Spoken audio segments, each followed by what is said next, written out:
want to say Mia Sailing, wedding planner? I don't need to do a DBA for that.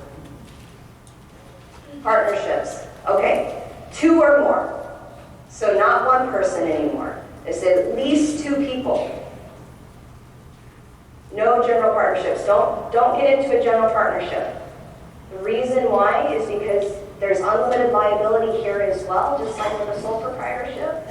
But the difference is that it's joint and several liability, meaning that you are on the hook for your business partner. So if they go out there and they act crazy, or they bind the company to contracts, or they act unilaterally, you're on the hook. So all those nice, beautiful assets that you have, if they don't have any, they're walking away just fine. But that judgment's going to come after you. So general partnerships, biggest piece of advice I can give you right now, don't do it. Don't do it. There are things called limited partnerships, though. And that's typically, you can register that with the Secretary of State. And you guys hear about silent partners, somebody who just puts in the money. That's really where we start getting into the limited partnerships and some of the other entities. With the limited partnership, you actually have someone who maybe believes in you and wants to give you some money, and you think you're going to have a sole proprietorship. You don't want them to have any control of the business, but they want to give you some money. That's where a limited partnership comes in. Someone can actually be an investor, give you money to help you start the business, and they don't get to say anything about the management of the company. They're the limited partner, you're the general partner. General partner, unlimited liability for you, unfortunately, but what that does come with is the fact that you are the only person who gets to manage the business. The limited partner has no management responsibilities or abilities at all, but their liability is limited only to what they invested in you. So let's say they give you $10,000 and there's a judgment for $20,000. The $10,000, they're out. They're just not going to get that back. But you're on the hook for the rest of it. But they don't have anything to do with that. So that's a limited partnership. I don't typically see that very often with event professionals. This is where I want to spend some time, right here on LLCs, especially based on how many of you in the room have them. This is where we really get into some formation. Limited liability company, not a limited liability corporation. It's very important that you know that distinction. Limited liability company. Okay. And it's just that. It limits your liability. I wish I had a chair, because that's my normal prop. Yeah, I would love that chair. That'd be great. Perfect. Thank you. Thank you so much.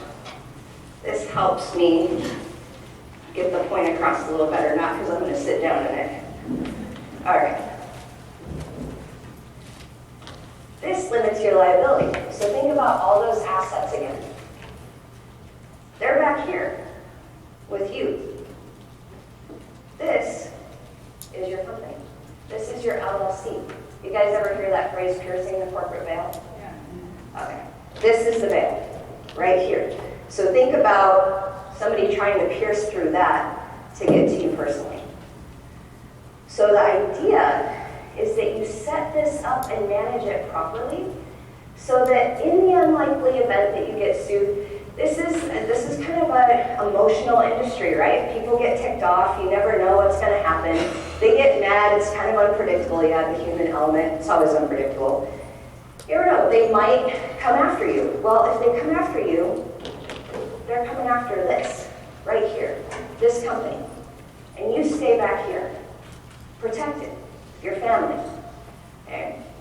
So this is your LLC. So it's just that. Limits your liability. That's where that name comes from. So now, here's the thing. You can be a single member LLC. You can have several members.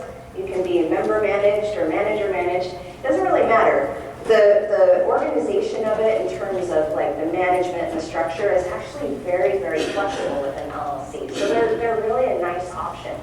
It kind of gives you that partnership feel with like that corporate protection without all of the formalities that come from a corporation. So Thing is, with an LLC is they're actually really easy to form, and there are very few formalities that you actually have to observe. You have your articles of organization, an operating agreement. In the state of California, an operating agreement is required. You'll have to check your jurisdiction to make sure to see if that's also a requirement.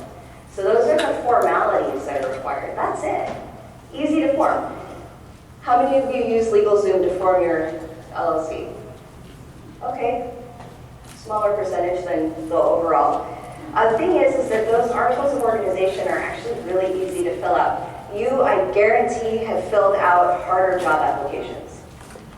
So it's pretty simple. You fill in the name of the company, send it in, do a business search, name search to make sure it's available. Send that in, pay the fee for wherever state you are. And in California, it's $70. So you set that up. So very few formalities that actually have to be observed. The players are called members and managers. So it's important that you know that. You can be member managed, manager managed, or multiple manager managed. I'm not going to get into the nuances of that, but if you have specific questions after the fact, I'm happy to help you answer that. Okay. The big problem with LLCs is that they're not properly managed, though. So they have these few formalities and they're really easy to form, and you're standing back here thinking everything's great. But the problem is this is getting mismanaged. So then we get the piercing the corporate veil. I'm going to tell you what the most common thing that the courts are looking for. Because LLCs, although they've been around for a while, are still pretty new. So the courts are still trying to figure out exactly how to work with the LLCs and whether the veil can be pierced. The biggest thing is commingling of funds. We'll spend a little time on this. This is where my business partner and I blew it. We totally mismanaged our LLC because we treated it like our alter ego. We put everything in there. We worked full-time for the company. All the money went in there. Our personal money kept going in there. If I worked extra on the side as a chef, I was putting money into the company just so that we could pay our bills. I'm sure you guys can understand and appreciate that plight. Well, as a result of that, if I wanted to go to Starbucks, I used my company debit card. I mean, I put the money in there, right, to help pay the bills. That makes sense. Problem is that I was treating it like my alter ego. I was treating it like my personal bank account. Well, if you start doing that, you're not really treating it like its own entity anymore. You're treating it more like the sole proprietorship. That makes sense, doesn't it? Is I'm treating it like my personal asset back here, but I want this protection here. So the courts really started looking at that and saying, that's commingling. What I just described as commingling, or treating the business as your alter ego. And in those cases, they would pierce the corporate veil and you would not have this protection. Other examples of commingling. You drive your vehicle for work, most likely. Well, can't the company pay the car payment, pay the insurance on it? Does that make sense? You're using it almost exclusively for work. You have no life. You're an entrepreneur. Right? Okay. So it makes sense that since that's almost the exclusive use of your vehicle, that the company should pay for that. No. If it's in your name, no. The company needs to pay you, whether you made a capital contribution or gave the company a loan, something the company needs to pay, or you actually get paid by the company because wages, you've been around long enough that you actually do get a paycheck. So the company needs to pay you here, and then from your personal assets, you pay your car payment. Does that make sense? Now, if the company holds title of the vehicle, then in that case, the company absolutely would pay the car payment and the insurance and all of the maintenance and all that good stuff and the gas. Same thing, watch it with the gas too. If you're just swiping your debit card getting gas with your LLC, be careful. Stop that practice. Get a company card, okay? and use it and figure out a way to make sure with your accountant and your bookkeeper that you're able to identify that that gas that you paid for with your company card exclusively went to company use. You have to be able to keep your books nice and tight. Okay.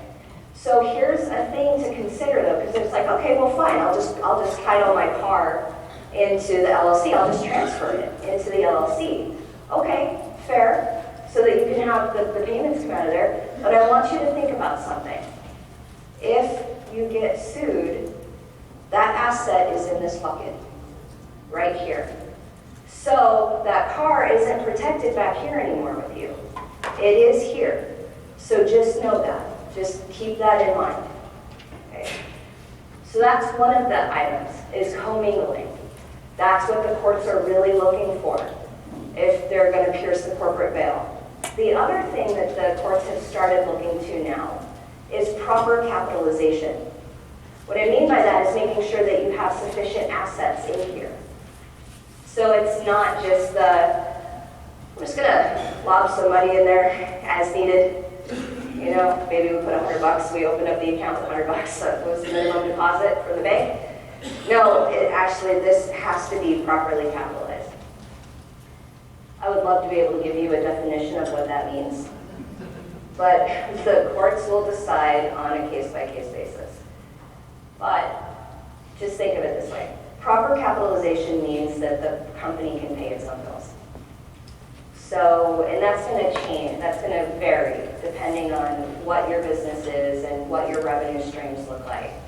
So if you have a ton of bills that need to be paid, you've got lots of insurance, you have lots of equipment, you're a venue, you've got all kinds of stuff going on there, make sure that you've got enough money in here to cover those expenses. It's not that you get to play this, what they call a corporate shell game, where you leave this virtually assetless, so that if you get sued, the person who's coming after you gets nothing. That's called a shell game, and they will pierce the corporate veil for that. It's a little challenging. I litigate these cases actually where we will find LLCs and corporations that are empty shells, and we then go try and track down the person. So I've done this. I know exactly what this looks like, and the courts do not like this at all. So proper capitalization and commingling. Those are your two very, very big takeaways for LLCs. If you are commingling and you don't have proper capitalization in your LLC right now, fix it. Fix it, because you are exposed. And I'll be around for questions after the session. We can chat and give you some ideas on how to go about doing that. If you're just starting out, you know what not to do, okay? So, the thing about LLCs too is that I want to point out is that they're very easy to get into, but they're not easy to get out of. So, you have statutory law that controls with LLCs, and then you also have in your operating agreement how you're going to dissolve out of that. So it's not just that you form this company and then all of a sudden you're just like, I don't want to do this anymore, and you walk away. You can totally do that with a sole proprietorship, no problem, just wind it up. But with an LLC, there are processes and procedures that you have to go through in order to properly wind that business up. It puts you on the hook for tax liabilities if you don't, and then certainly opens you up to exposure if you don't. And if you have other people who you are doing business with as partners or members who joined you, if it's not done properly, they can come back and try and collect. I've litigated those cases too. We call them business divorces. Super, super creative for lawyers. Okay, so corporations, very much like LLCs,